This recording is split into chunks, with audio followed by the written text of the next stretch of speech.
رجال تانية سنة واهلا بيكم في فيديو جديد وملخص ضرب نار. ده لا انت بتعمل ليه كده؟ انا منفعل. ايه ده؟ ايوه، ما هو الانفعال هو التغير في السلوك المعتاد. انا متعود على حاجة ان مستر ابراهيم ده بيبدأ هادي كده ورايق و تلاقي حاجة مختلفة، انفعال. الانفعال بقى بيختلف، ممكن فرح، سعادة، حزن، ضيق، غضب، خوف، لكنها تصرفات، انها الانفعالات. ايه الانفعالات؟ قبل ما اقول لك ايه الانفعالات، فانت على اليوتيوب عندنا هتلاقي تحت في الديسكريبشن لينكين، لينك فيه كل ملخصات الحل بتاعتنا، بنحل ازاي، وطبعا ده ملوش علاقه باللي بنقوله في الحصص، وكمان فيديوهات الملخصات كامله تقدر ترجع لهم وتشوف اللي انت عايزه. عشان هسألك دلوقتي سؤال مهم، فرق لي بين الحافز والحاجه والباعث. والحافز، الدافع، الحاجه، الحافز والباعث. تنساش اسمك. بص يا صاحبي، قال لك بقى ايه الانفعال ده؟ قال لك دي حاله وجدانيه نتيجه اعاقه السلوك او التفكير المعتاد. يعني انا نايم مثلا وحد دخل على انت نايم، نايم، ده سرير وانا هنا نايم، ده اسمه انفعال. انتوا عصبتوني، مركز في موبايلي وحد بقول لك ايه، بقول لك يا عم سيبني، ده انفعال.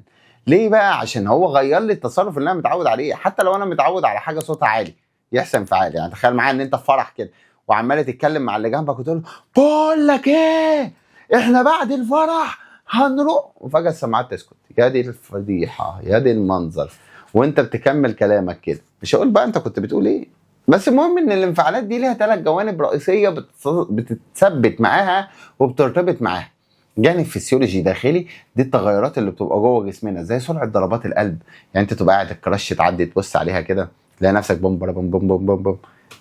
اللي من جوه ده، الخوف ده، يا سلام. الحركات بتاعت القلب دي، يا سلام. ده اسمه جانب فسيولوجي او داخلي. في بقى جانب اسمه الجانب الشعوري او الخبره الذاتيه. انت تقديرك للموقف ايه اصلا؟ انت فارق لك الشخص ده ولا مش فارق لك؟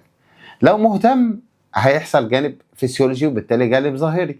لو مش مهتم مش هيحصل لا الفسيولوجي ولا الظاهري. ايه الجانب الثالث بقى؟ هو الظاهري الخارجي اللي بيبان عليك. دي التغيرات اللي بتظهر على الجسم، شكل بقى وشك، العرق، اللجلجه في الكلام، الحاجات دي كلها مظاهر. يبقى في من جوه وفي من بره وفي درجه تقدير للموقف. بعد كده هنتكلم عن فوائد الانفعالات. ايه ده، هي الانفعالات مهمه؟ قالك طبعا، ده هتساعدنا على ان احنا نفضل نحب بعض ونحافظ على كيان الاسره كده والبيت والعيله ايه ده، ازاي ده؟ طبعا ما لما الاقي شخص خايف عليا مثلا هحبه. كمان يا صاحبي، التعبيرات الخارجيه على الوش دي بتساعدنا على التواصل مع بعض، ندي لبعض استجابات. يعني وشك باين عليه، مالك؟ مفيش، هتلاقي نفسك بتسال والتاني بيهتم يقول لك.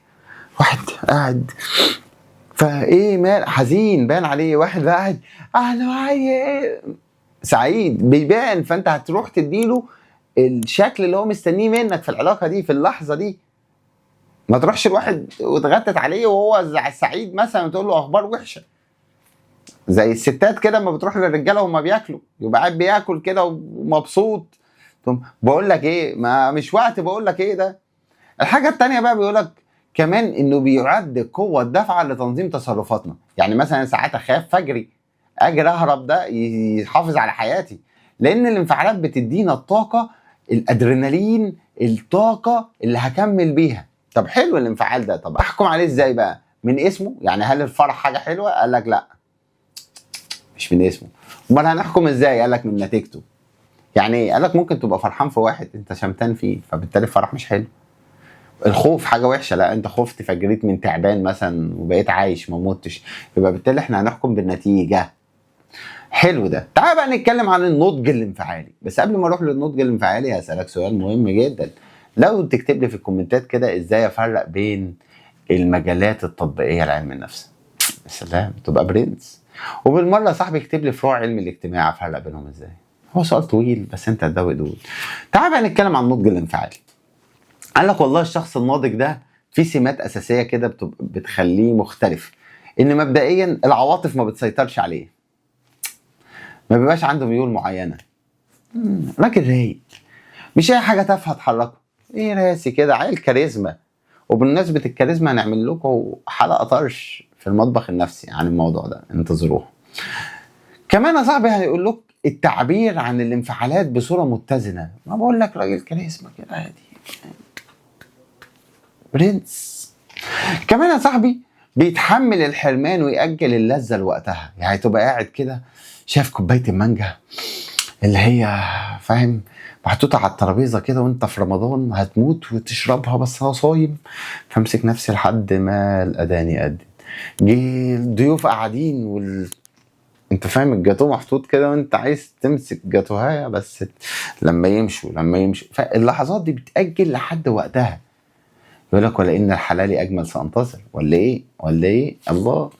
كمان يا صاحبي بقى هيقول لك طب حلو حوار الانفعالات ده، افرق بينها ازاي، اتكلم عنها ازاي، ايه علاقتها بالتوافق؟ وتخلي بالك من التوافق ده عشان نزل لك من منهج ثالثه ثانوي وهتشوف الملخص اللي جاي. وبمناسبه سنه ثالثه هتقول لي ايه؟ هقول لك مفيش ولا اي سؤال ولا حاجه، انا بنكشك بس.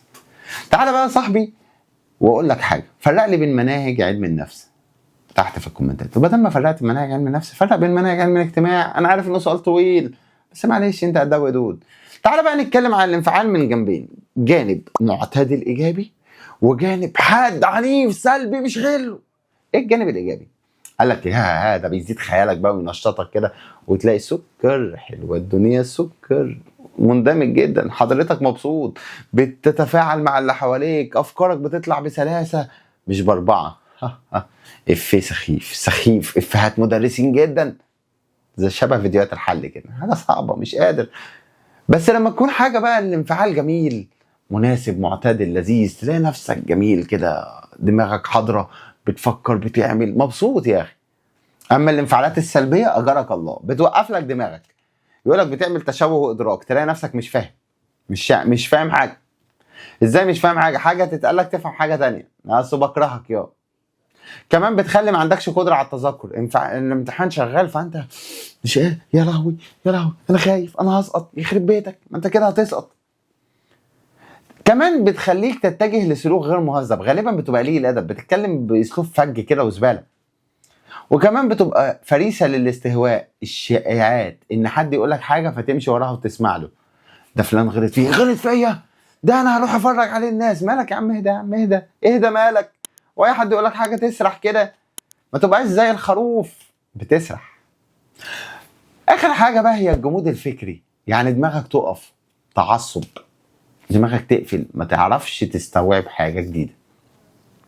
افتكر قلنا لك في لينكين، لينك فيه كل الملخصات اللي فاتت وطبعا اللي جايه، ولينك فيه كل فيديوهات الحل اللي فاتت واللي جايه. طبعا لو انت على اليوتيوب تنورنا، نشوفك على خير. كان معكم مستر ابراهيم ابو بكر، ودي قناه ابره على اليوتيوب. سلام يا صديقي.